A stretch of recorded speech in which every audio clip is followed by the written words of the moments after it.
Ola, chamome Laura e sede benvidas e benvidos á miña canle. No vídeo de hoxe imos a falar da Praia dos Afogados de Domingo Villar, que é a segunda parte da novela negra sobre Leo Caldas que escribe este autor. A primeira parte constitúe a Ollos de Auga, do cal tamén teño un vídeo na canle que vos deixo nas tarxetas e máis na descripción por se ainda non o vistedes. O libro foi publicado pola editorial Galaxia no ano 2009 e conta con 502 páxinas. Non me lembro de canto me custara porque xa o teño dende fai anos este libro, pero sería alrededor de uns 20 euros. Para comezar, falaremos da trama argumental tratando de non facer spoilers e, por suposto, sen revelar a identidade do asasino ou asasina ou asasinos ou asasinas. O mariñeiro Xusto Castelo, máis coñecido como Rubio, aparece morto na praia de Panxón e inicialmente creese que se trata dun suicidio, porque se sospeita que se atou as mans cunhas bridas, pero acabase concluindo que quen o matou quixo que iso fose o que se pensase.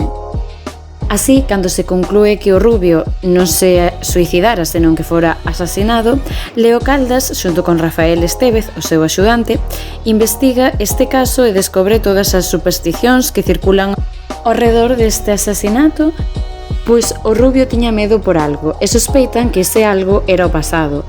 Cando Leo investiga o seu pasado, descobre que fora tripulante do Xurelo, un barco que facía 12 anos naufragara e no que morrera o seu capitán tras este suceso. O Rubio e os outros dous mariñeiros, Marcos Valverde, que agora era un exitoso empresario, e Arias, seguiran con vida. Arias tamén seguía sendo mariñeiro, ao igual que o Rubio, pero ningún dos tres se falaba entre eles.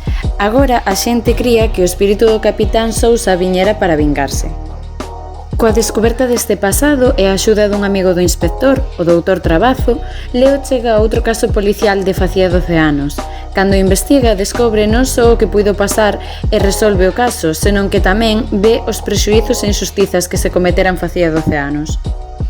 Ao comezo, o inspector pensa que ambos casos están relacionados por motivos de vinganza xeracional, mas a verdade é que, tras unha detención fallida, e por un feito do azar, acabará percatándose de quen ou quenes son os verdadeiros asasinos ou asasinas.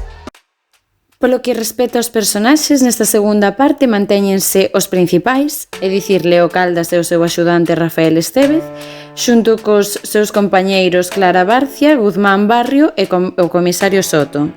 Ademais, tamén interveñen Santiago Losada, de Patrulla nas Ondas, e o pai de Leo.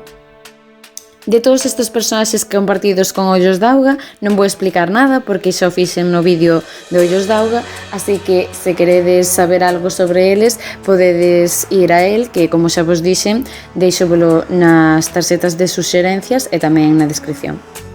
Os personaxes máis importantes e exclusivos da Praia dos Afogados son o Rubio, Xosé Arias, Marcos Valverde, Rebeca e Diego Neira, o doutor Trabazo e o tío de Caldas.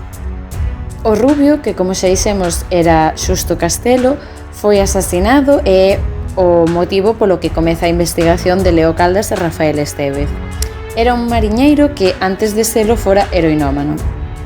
Xosé Arias é un ex amigo do Rubio e que tamén fora no barco naufraxado o Xurelo. Marchara a Escocia, pero tempo máis tarde volvera e mantiña unha relación con Alicia Castelo, que é a irmán do Rubio. Non obstante, esta relación sentimental só é descoberta ante os ollos de Leo Caldas e non do resto da sociedade que permanece allea a ela.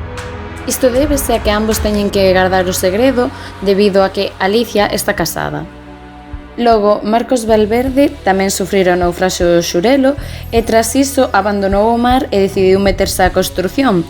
A vida foralle moi ben, gañara moitos cartos e casara con unha muller. Rebeca e Diego Neira son nai e fillo e forman parte do caso secundario que investigará Leo Caldas.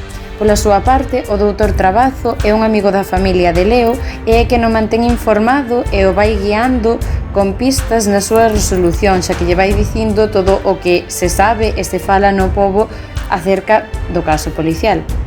Finalmente, o tío de Caldas forma parte dunha terceira trama, se se pode chamar así, xa que el permanece ingresado ao longo de todo o suceso no hospital e É unha constante que preocupa a Leo mentras vai resolvendo os casos, xa que se preocupa pola súa saúde e seu pai encóntrase no hospital con el cuidando, pero el non pode ir a atendelos, nin pode pasar todo o tempo que desexaría con eles. En canto ao espazo e o tempo, o espazo é múltiple debido á dobre trama. A investigación comeza na praia de Panxón, pero os sucesos desprázanse cara á illa de Sálvora e a Guiño. Polo demais, o espazo é o mesmo que en Ollos de Auga, xa que se segue na cidade de Vigo e en espazos interiores como a comisaría e a sede de patrulla nas Ondas. Mentres que o tempo é breve porque o inspector resolve o caso en relativamente pouco tempo, pero se se teñen en conta os feitos pasados pódese considerar amplo, xa que o naufraxio pasara facía 12 anos. Ademais, a estrutura da obra é de 86 capítulos que, como en todas as obras do autor, levan o nome dunha palabra que se di no respectivo capítulo e aparece definida. Finalmente, a obra foi adaptada ou traducida a outras linguas como pasara con Ollos de Auga. Non obstante, A Praia dos Afogados conta tamén cunha película en español. Dura pouco máis de hora e media, está dispoñible na páxina da RTVE. Persoalmente e en xeral son da opinión de que as películas sempre son peores que os libros. Para o meu gusto dura moi pouco tempo, polo que non é moi fiel ao libro e omítense cousas. Con todo, non está tan mal. Así que podedes vela. Aínda que primeiro recoméndovos que leades o libro. Para rematar, se vos gustaría que fixese outro vídeo coa terceira e polo momento última parte desta novela negra arredor da figura de Leo Caldas, o último barco, podedes dicirmo nos comentarios.